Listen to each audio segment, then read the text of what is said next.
کمال خان کمال یم د زرغون خوست د ملي یو ګډونوال. نو د خوست لپاره دا ډېره اړینه وه ځکه د خوست که چېرته دا منطقه شنه شي نو د خوست راتلونکې آب و هوا محیط ښکلا به ډېره په زړه پورې وي او راتلونکې د سیلهیزه منطقه به وګرځي.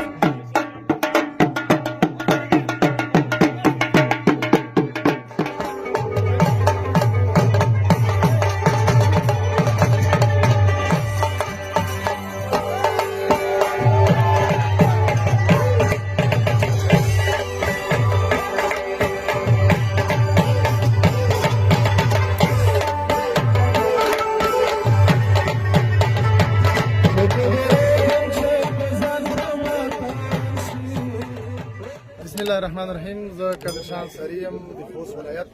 لکه څه ډول چې تاسو پوهیږئ چې هر کال په خوست کې دغه د زرغون خوست میله یا شانداره مراسم ترسره کیږي تر څو خلک راشي نیالګي کینوي په ډېر تعداد ولسونه راټولېږي راجمع کیږي. لکه نن موږ د دغې میلې شاهد یو.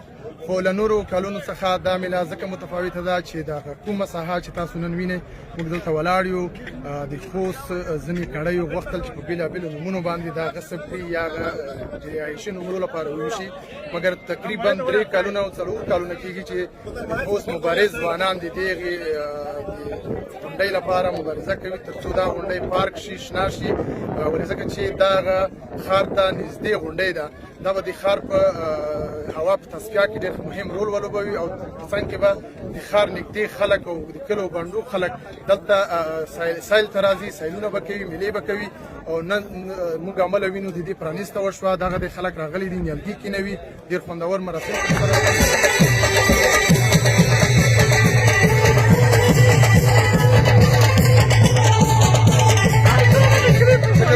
موږ تقریبا یو 100 ورځې مخکې د دې لپاره کمپاین کول او د خلکو آماز هم جوړول تر څو دې میلې ته په زیات تعداد خلک راشي.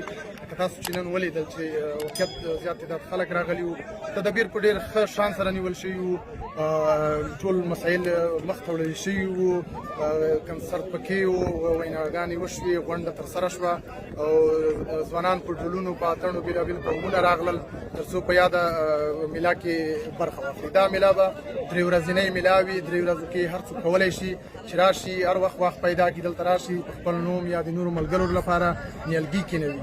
دا اوس هم موږ دلته لږ مخکې د مسافرو وروڼو لپاره نیالګي کینول او د پی ټي ایم مشرانو منظور پښتون، محسن داوړ، علي وزیر لپاره مو نیالګي کینول.